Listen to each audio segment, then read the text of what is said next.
होता है, जो निष्ठावान होता है। ये परमार्थ है, अध्यात्म है, इसमें निष्ठा काम करती। बिगड़ी जन्म अनेक की वही सुधरे आज।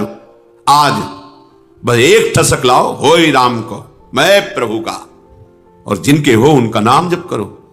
जितने कुमार्गगामी प्रवृत्ति हैं उनका त्याग हो जाएगा इसी नाम बल से।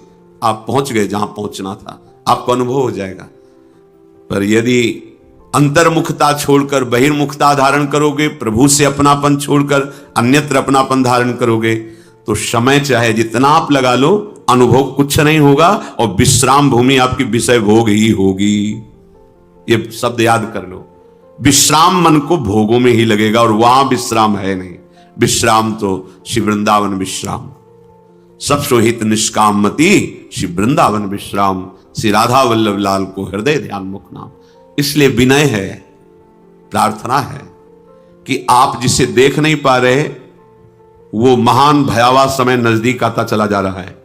कल का दिन गया, रात्रि भी गई, ये भी सेकंड जा रहा है, और नियत संख्या की श्वासें हैं, नियत टाइम, बिल्कुल एक सेकंड भी आगे आपको अवसर नहीं मिलेगा। इसे मनोरंजन में नहीं, इसे प्रभु का स्मरण करने में लगाओ, तो तुम्हें जो चाहिए सुख वो मिल जाएगा। नहीं तो समय जा रहा है रफ्तार से। तुम्हें लग रहा है कि आज हमारा बर्थडे है, हम बड़ा उत्सव मनाए, 1 साल और हमारा प्लस हो गया। प्लस नहीं हुआ, माइनस में गए तुम। अब मृत्यु के समय में जितना रह गया था उससे 1 वर्ष गया, अब पता नहीं कौन सा मिनट है। बैठ करके हरि स्मरण कर लो तो तुम्हारे जीवन की सार्थकता हो जाएगी। बैठने का तात्पर्य उनके चरणों का आश्रय ले लेना, हरि चरण उपासना, अपने आराध्य देव के समीप रहना। कैसे? चिंतन के द्वारा, नाम रूप लीला धाम, यही हमारे चिंतन का विषय है। इसलिए सावधान, अपने जीवन को व्यर्थ के दिखावे में, व्यर्थ की वाहवाही में, व्यर्थ के भोगों में नष्ट ना कीजिए। हम ये नहीं कह रहे कि तुम एकदम परम त्यागी बन करके, ऐसा नहीं कह रहे। जब तुम विषय नहीं छोड़ पा रहे तो प्रभु को क्यों छोड़ रहे हो? हमारी प्रार्थना का आंतरिक रहस्य समझिए। आप विषय नहीं छोड़ पा रहे, संसार के सुख भोगों में लगे, हम नहीं कहते छोड़ पाओ, बड़ी विचित्र माया है। तो आप एक बात डाल लो, राधा राधा राधा, आपको वही पहुंचा देगा ये नाम जहां पहुंचना है। जो आपको त्याग कराना है वो त्याग करा देगा। आप देख लो ना, एक पद्धति होती, इसे छोड़ो फिर इसे पकड़ो। इसमें गिरने की संभावना बहुत ज्यादा रहती है, इसलिए कि इसे छोड़ो और इसे पकड़ो। अगला पैर जमाया नहीं, पिछला उठा दिया तो धम्म से गिर जाओगे। हमें कुछ ऐसा अनुभव लगता है कि आगे वाले पैर को जमाने तक पीछे वाले पैर को उठाइए मत। जैसे जैसे अगला पैर जमता जाए वैसे वैसे पीछा उठता जाएगा। अपने आप प्रक्रिया है, आपको उठाना नहीं पड़ेगा। यदि चलने का संकल्प है तो अपने आप उठता जाएगा, और जैसे ही पूरा जमेगा तो पीछे वाला आगे पहुंच जाएगा। बिल्कुल ठीक ऐसे ही आप जिस अध्यात्म मार्ग में चल रहे हैं, इसमें पहले पकड़ना सीखो। प्रायः सिखाया यह जाता है कि ये छोड़ो, ये छोड़ो, ये छोड़ो, तो हमें बोझा लगता है कि कैसे छोड़ पाएंगे ये। हम आपसे प्रार्थना करते हैं, आप छोड़ने की तरफ दृष्टि छोड़ दीजिए। हम कह रहे हैं जो छोड़ना है वो छोड़ने की तरफ दृष्टि छोड़ दीजिए। आप पकड़ने में बहुत होशियार हैं, आप पकड़ने में बहुत, और हर्ष का अनुभव होता है पकड़ने में, छोड़ने में कष्ट है। एक घटिया से घटिया भी भोग छोड़ने में बहुत कष्ट होता है। चलो ये पद्धति अपनाओ, पकड़ो, राधा नाम पकड़ लो। जैसे हो तुम, जैसे 1% भी सुधार मत करो। तुम कांप रहे हो, ये नहीं छोड़ पाऊंगा। हम कहते छोड़ने की बात भूल जाओ, पकड़ने की बात में आओ। राधा नाम डालो अपने अंदर, राधा राधा राधा राधा। फिर आप देखो आपके अंदर होता क्या है। क्या छोड़ना है वो सामने आ जाएगा। कैसे छूटता है वो तुम देखोगे, छोड़ोगे नहीं, देखोगे छूट गया। छोड़ने का अभिमान भी नहीं, छोड़ने की स्मृति भी नहीं, ऐसी ऊंचाई पर पहुंचा देगा नाम। आपको परेशान नहीं होना। ये मनुष्य जीवन परेशान होने के लिए नहीं है, ये अध्यात्म परेशानी नहीं है, ये परेशानी को मिटाने वाला है, महासुख में निमग्न करने वाला है। सबसे प्रार्थना है, अगला कदम जमाने पर दृष्टि रखो, पिछला उठ जाएगा। अगला जमाने पिछला उठा दोगे, धम्म से गिर जाओगे। देख रहे हैं कितने गिर रहे हैं, बहुत सावधान। अगला कदम तुम्हारा इतना पुष्ट होना चाहिए कि कैसी भी परिस्थिति हो, अब हमारा जब कदम अगला पड़ गया है तो चाहे वो आग में ही क्यों ना हो, हम उसे पीछे नहीं हटाएंगे। इस वीरता का कार्य बड़ो ही कठिन है। भजन ढिक डरिबो, ये भजन मार्ग है। इसे ऐसे नहीं पैर रखा जाता कि आंच तो नहीं लग रही, नहीं पीछे हट जाऊंगा, नहीं, इसमें रख दिया जाता है। रख गया, हटा के दिखाओ, अंगद की तरह रख दिया उखाड़ के, दिखाओ हमारे पैर को, नहीं जमा दिया तो जमा दिया। अच्छा, इसमें हम ये शर्त रख रहे हो कि आप जितेंद्रिय होइए, आप ऐसा जैसे हो, जहां हो, जो हो, एक बात पकड़ लो, राधा राधा राधा राधा, ये सब सुधार करवा देगा। लंबे समय तक महिमा हृदय में छा जाएगी तुम्हारे।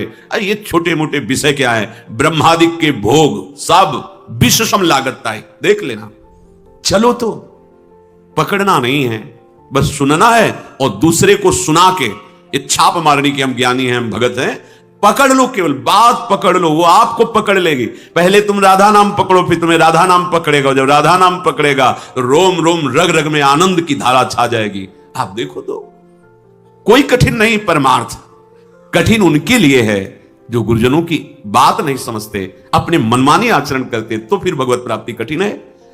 आपसे सच्ची कहते हैं, हमारे हृदय की विश्वास की बात, कोई भजन आपसे ना हो, कोई साधना ना हो, आप धाम में पड़े हैं तो हमारा शब्द याद कर लीजिए, आपको भगवत प्राप्ति होगी। ये धाम है, धाम।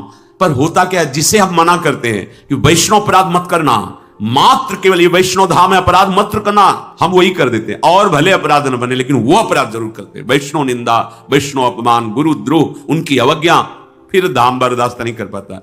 ये परम वैष्णव धाम है, सब बर्दाश्त कर लेगा, ये बात बर्दाश्त नहीं करेगा। हम कई बार, हमें लगता है हजारों बार ये बात कही होगी, इसलिए इस बात को तुम अच्छे से समझ लो। कुछ नहीं बन रहा, आपके अंदर गंदी गंदी बातें आ रही, आने दीजिए। गंदी चेष्टा जितना तुम में भगवान ने बुद्धि बल दिया है, उसको रोकिए और धाम का आश्रय लिए, धाम में पड़े रहिए। या आप बाहर हैं तो नाम का आश्रय लेकर के नाम में डटे रहिए, रटिए तोते की तरह, मन लगे ना लगे, स्वाद आवे ना आवे, आनंद आवे ना आवे, सुधार हो ना हो, गति बने ना बने, तुम इन बातों को छोड़ो, केवल बात हमारी ये मान लो, राधा राधा राधा, फिर देख लो आपको क्या प्राप्त होता है। लंबे समय तक चलते रहना, क्योंकि उसका प्रोसेस है, वो आपकी दुर्गति कराने वाले कर्मों को भस्म करेगा पहले। अब उतने में आप ऊब जाओगे तो कि इतना समय हो गया, आनंद नहीं मिला, पीछे बहुत पाप जमा है, उसको नष्ट कर रहा है नाम। धैर्य पूर्वक चलते रहिए। हमारी तरफ से इस कृपा और इस दया का आदर होने लगे तो बहुत जल्दी हमें विश्राम मिल जाए। जो हमारे ऊपर अद्भुत कृपा है, उसके महत्व को हम समझें। नाम जैसे मिला है तो मंत्र मिला है, और इस पर हमारा महत्व नहीं बैठ पा रहा। इसे श्री पातंजलि जी कहते हैं, दीर्घकाल निरंतर सत्कार सेवितो दृढ़ भूमि। सत्कार शब्द बहुत आदर के साथ, बहुत महत्व रखे हो। मुझे राधा नाम मिला है, श्री गुरु मुख से मुझे मंत्र मिला है, ये तो बहुत अमूल्य वस्तु है, परम धन है। पर हमारी महत्व बुद्धि ऐसी नहीं होती। ओहो अहो भाग्य, वृंदावन धाम की जो महिमा, मेरे में तो एक भी सद्गुण नहीं, फिर भी धामवास, धाम में आना, धाम का दर्शन, अहो भाग्य, महत्व बुद्धि। मनुष्य शरीर मिलकर के अध्यात्म मार्ग में चलना, अहो भाग्य। हमारी दुर्दशा है, प्रभु की तरफ से कृपा की वर्षा है, और हमारी अपनी ऐसी दुर्दशा है कि हम अपनी मनमानी अहंकार की छतरी लगा करके उस कृपा में भींजते ही नहीं। अपने को कृपा से बचाकर अकृपा में पहुंचा देते हैं। अनंत जन्मों के बाद मुझे ऐसा अवसर मिला है कि हम राधा नाम जप सके, महापुरुषों की सभा में बैठ सके और गर्व से कह सके, हमारे माई श्यामा जी को राज। ये हृदय से बात निकले। आपको आंतरिक बात बता रहे हैं। आंतरिक शब्द का तात्पर्य है हृदयस्थ। एक सिद्धांत शास्त्रीय विधान और एक हृदयस्थ विधान। हमारे लाडली लाल केवल एक बात देखते हैं, अपनापन। और हमारे लाडली लाल के धाम को केवल एक बात से बहुत गुस्सा आ जाता है, जब नामदाता नाम जापक वैष्णवों का अपमान, गुरुद्रोह, तत्काल धाम से, नाम से, सेवा से, आश्रय से, मार्ग से बिल्कुल ये अंतर ध्यान हो जाएगा, आपको पकड़ में नहीं आएगा चाहे जितना प्रयास कर लें। एक बात है, मैं विषयी हूं, प्रभु के लायक हमारे आचरण नहीं है, पर अब प्रभु के सिवा हमारा कोई नहीं। तुम जीत गए संसार, ये हम हृदय की बात कह रहे हैं। कहां असीम महिमा वाले, अनंत ऐश्वर्य, अनंत माधुर्य, उन प्रभु के दासत्व की पदवी, उनके समीप, ये हमारे में कहां योग्यता है, हमारे में कहां वो पवित्रता है। पर एक बात है कि उनके सिवा हमारा कोई है नहीं, बस आप पहुंच गए जहां पहुंचना था। ये हम खास बात आपको बता रहे हैं। होता क्या है कि हम और शब्द होता है, पर यह बात हम हृदय से नहीं कह पाते कि हम आपके हैं। वाणी से तो बहुत बोलते, उसका कोई महत्व ज्यादा नहीं होता। तुम्हारा हृदय स्वीकार किए है, न जाने कितनों को ये बोल चुके हो तुम कि मैं आपका हूं, आप मेरे हैं। वैसे ही आपने प्रभु से भी बोल दिया। केवल अपनापन की शब्द वाली बात आप पकड़ो। हम गृहस्थ हैं, संसारी हैं, विषयी हैं, ना पवित्रता है, ना जितेंद्रियता है, ना ऐसा भजन है, ना ऐसा तप है, फिर भी हम कहेंगे, हृदय से कहेंगे कि हम श्री श्यामा जी के हैं, उनके सिवा कोई हमारा नहीं। ये बात आप पकड़ लो, जीत जाओगे संसार। नागरी दासी जन्म जितायो बलिहारी बलिहारी। पर भगवान की प्रचंड माया का प्रभाव ऐसा है कि वो यही बात केवल नहीं होने देती, और भले सब बात हो जाए। माला थोड़ा घुमा लेंगे, आरती पूजा कर लेंगे और सब कर लेंगे, लेकिन अपनापन प्रभु को नहीं देंगे। बस यही शब्द निकलता है कि भगवत प्राप्ति अत्यंत कठिन है, नहीं तो शब्द बदल जाएगा। भगवत प्राप्ति अत्यंत सरल है। आप कुमार्गगामी प्रवृत्तियों में बढ़ावा मत दें और मैं प्रभु का हूं ऐसी ठसक रखे, फिर आप देखें चमत्कार आपके जीवन में क्या प्रकट होता है। एक तरफ बड़ा तपस्यापरायण और एक तरफ ठसक रखने वाला कि हम श्री श्यामा श्याम की, अंदर की बात, बहुत बड़ा अंतर है। उसको तपलोक मिलेगा और आपको सीधे प्रियालाल मिलेंगे। बड़े बड़े महापुरुषों ने जब अपने आप को प्रियालाल के करुणा कृपा के आगे खड़ा देखा तो निकल पड़ा, सबे अंग गुणहीन हो ताको यतन न कोई, एक किशोरी कृपाते जो कछ होय सो होय। निकल पड़ा। और ऐसे महापुरुष हैं जो नित्य विहार लीला को खुली आंख देख रहे हैं, और वो क्या कह रहे हैं जब लाडली की कृपा सामने है तो कह रहे सबे अंग गुणहीन हो, तपस्या साधना व्रत संयम नियम तीर्थ आटन यश ज्ञान विज्ञान सबे अंग गुणहीन हो ताको यतन न कोई। अब जो कुछ होना है तो एक किशोरी कृपाते जो हमने तो आश्रय ले लिया है। किशोरी जो आपका आश्रय भी कैसा, हरिवंश पतिव्रत हैं तिनके, सुख संपत्ति दंपति जो जिनके। जैसे एक पतिव्रता प्रेमी अपने प्रीतम को मन वचन कर्म से सुख देने की भावना, उसके कभी प्रतिकूल न चलना और अनन्य आश्रय हो गया। प्रभु को ज्यादा है सब नहीं, सीधे अपनेपन से।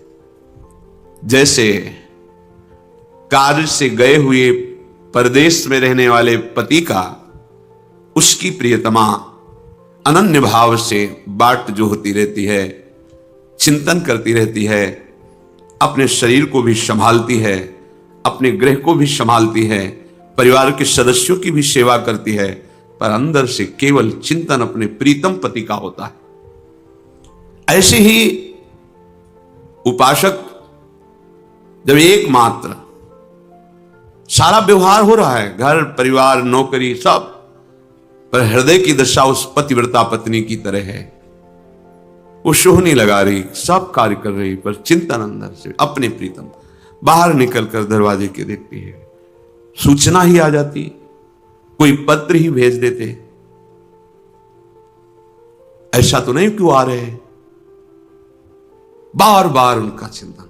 बस यही उपासक की धरा है, प्रेम मार्ग के उपासक की अनन्यता। मन क्रम वचन त्रिशुद्ध सकल मत, हम श्री हित हरिवंश उपासी। मन से वचन से कर्म से एकमात्र हम प्रिया प्रीतम के। ये अंदर से निश्चय, यही निश्चय नहीं हो पा रहा है, इसलिए सब गड़बड़ हो जाता है। हम निश्चय नहीं, हमारे निश्चय में बैठा हुआ हम स्त्री हम पुरुष, हमारे निश्चय में बैठा हुआ है भोगों की सुख वृत्ति, शरीर के संबंधी स्नेही, लौकिक सुखों की संग्रह वृत्ति। इसीलिए यह अध्यात्म समझ में नहीं आता है। चाहे जितना प्रवचन कर लो, चाहे जितना प्रवचन सुन लो, ये बात तभी तुम्हारे हृदय में समझ में आएगी जब इतना एक बात स्वीकार कर लो, मैं श्यामा श्याम का, अंदर से इसमें कोई मिलावट नहीं और किसी का सपोर्ट नहीं कि वो हट जाएगा तो श्यामा श्याम मेरे हैं, ये बात हम नहीं कह पाएंगे। नहीं, हमारे हैं, किसी के सपोर्ट की जरूरत नहीं इसमें, किसी विषय, किसी वस्तु, किसी स्थान, किसी व्यक्ति के सपोर्ट से नहीं, हृदय से आप स्वीकार करो वो हमारे हैं, पहले भी थे, अब भी हैं, आगे भी रहेंगे। और हमारा कोई नहीं है, पहले भी कोई नहीं था, आगे भी कोई नहीं रहेगा, बीच में केवल भास रहा है। जैसे रेलवे स्टेशन पर हम अपनी गाड़ी का इंतजार करने के लिए बैठते हैं, 50 लोग बैठे होते हैं, बस ऐसे गाड़ी आई, कोई किसी से पूछता नहीं, अपनी चलिए। समय नियत मिला हुआ है, उसमें आप क्या करते हैं ये छूट दी गई है। जीवन का परम लाभ अनन्यता है, अपने आराध्य देव के सिवा अन्य कुछ है ही नहीं, अपने आराध्य देव के सिवा कहीं मेरा कोई नहीं, मैं किसी का नहीं। ये अंदर की बात, कहने की बात नहीं। तदगुणान भावे नित्यम गायत्य भी शृणोति च श्री कृष्ण गुण लीलादे स्मरणादि तथा चरेत। उपासक को चाहिए कि एकमात्र श्री श्यामा श्याम में आसक्त होना है। उपासना का फल क्या है? आसक्त होना।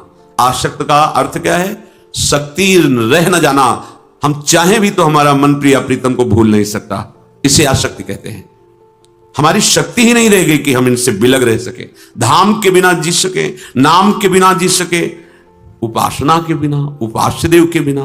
पर आप ये समझ लो कि माया इतनी प्रचंड है, थोड़ा सा भी छिद्र पाएगी तो प्रवेश कर जाएगी, 1 मिनट में सब